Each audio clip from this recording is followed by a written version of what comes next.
What could be considered the first real test of the Obama administration's month-old policy of relaxing prosecution of so-called medical marijuana users, America's first cannabis cafe. Excuse me, I'm beside myself with emotion.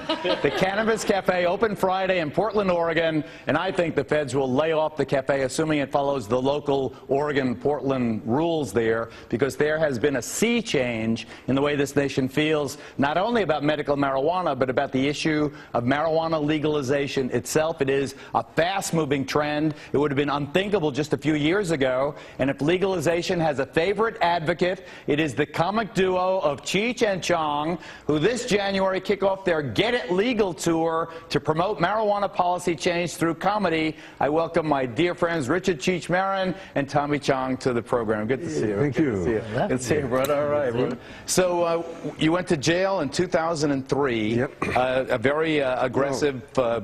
for selling a bong. No, for selling bongs. Thinking about selling a bong. Thinking about selling bongs on the internet, a very aggressive federal prosecutor in Pittsburgh. Do you think that that could happen today, that charge and that sentence and your imprisonment could happen today? I didn't think it could happen then. It was shocking. I was very surprised, and I don't think it would happen again, ever. Now, yeah. Put it another way, are you surprised by the pace of the trend toward legalization with medical marijuana in more than a dozen states and not at all. I mean, cafes and everything else opening, because ski resorts and it actually works. The Chinese have known about this for 5,000 years. You know, how many part Chinese? It actually works. So 2,500 years is now. It actually works on. Get it? 5,000 years. Tommy's half Chinese. He's not 500. Okay. But it actually works as a medical aid. It does work. I'm taking it for a medical problem. Do you have a prescription? Oh, yes. Do you carry it around? I got the first medical card ever issued. Did you really? Yeah. I think that's we made it ourselves. Jack Herrera and I. Did you make it out of hemp? No. It's like a hippie marriage license, you know. Took some acid on a mountaintop one time. When they passed the law, they had no cards, and so we took a letter and had a doctor sign it. Oh, that's too funny. But that's a real doctor's signature, though, right? Yeah, and I got what do you call it? I got examined. You're selling these on the internet. Just kidding. Just kidding. I have a Mexican medical marijuana. Anything with typing on it, a card with anything.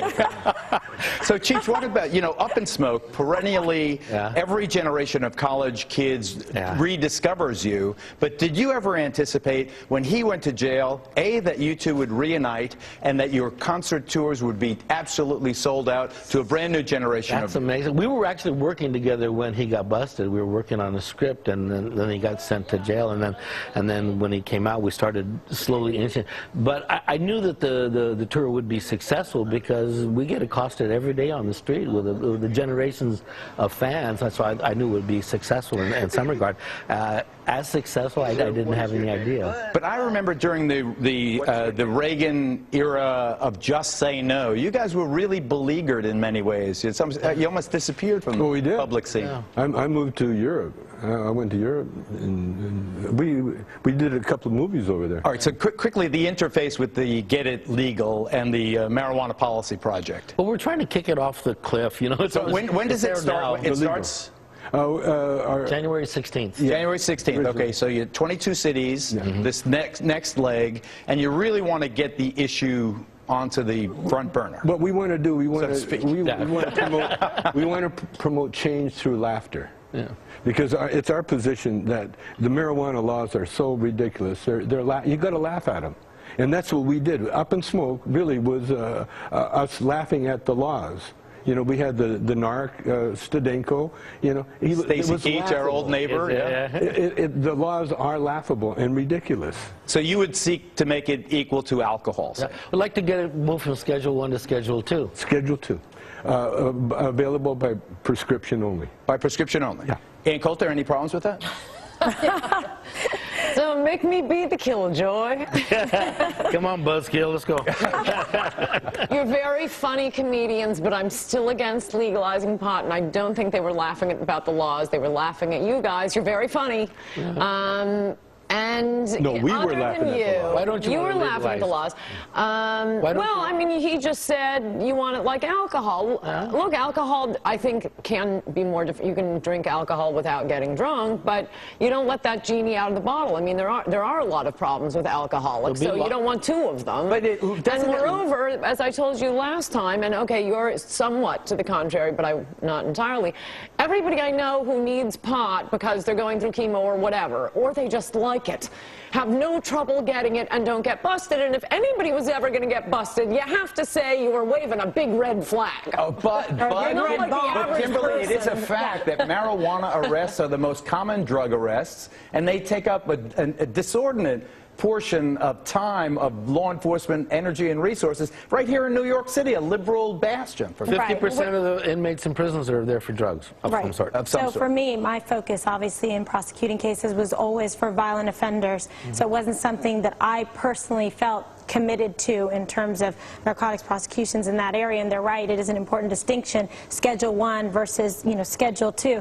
And again, I come from the San Francisco DA's office, so my boss there is a big supporter. Big pothead? It's quasi-legal now. I mean, I can walk out of the street here, light up a joint, walk down the street. And Well, I don't know about New York. The big difference is there are enlightened people. They can ask him for his autograph. Enlightened people like in San Francisco, like in New York, like in Los Angeles. There are enlightened people, and then there are people that are afraid of everything. In the country, the side, But I tell you, I have noticed on this issue, I get no hate mail, and on every ideological issue, a philosophical issue, I get bombarded. And why aren't the conservatives so angry about this? Well, come on. Are they potheads? Are they secret? If I'm going to rank all the insane things you say, Geraldo, I got to tell you, pot's way above. Low on the poll. And now I'm wondering, Get it legal secondhand the tour. smoke. January 16th kicks off in what city? Some place it's cold there. Okay, someplace that's cold. Look it up on the internet. It's the return of Sarah.